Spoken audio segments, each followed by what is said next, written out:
Yes, so just continuing with this idea of women in the text, women as the other, right? So oftentimes in the text that we're reading in IH, especially the IH text, there's an exclusion of women as authors, as characters. So oftentimes there's a diminution of women, a diminishing. Oftentimes there's a invisibilizing sort of phenomenon that's happened. So um, taking a chapter from feminist scholarship where we want to always read against the grain, right? So read against the grain of the canon, and read for these otherized individuals, these otherized female characters. And what we find with this approach is that the women are not excluded. Actually, that there's plenty of women um, going on as characters, and maybe many of women that are helping to author these texts, right?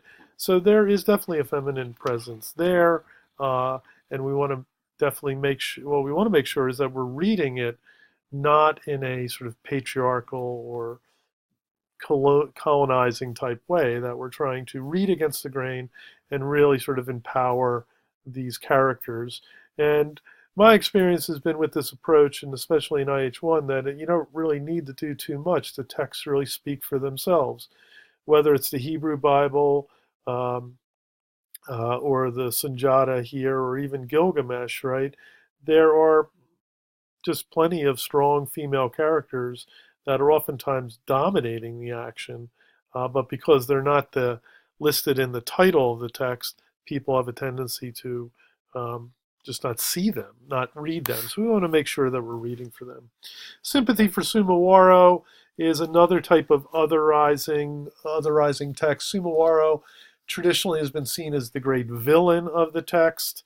The Griot in this story um, really makes a big effort to sort of, draw a more complex picture of Sumaworo. Sumaworo um, plays a big role in Malian history, is legendary in his own right, but he's on the wrong side of the Sunjata history. That tends to be the problem. So we see, we want to make sure that we're not just reading in a dichotomized way where there's good and evil, um, hero and villain, right? That what we'll find in the text that Sunjata isn't really this great hero and Sumaworo isn't really this great villain, um, more or less.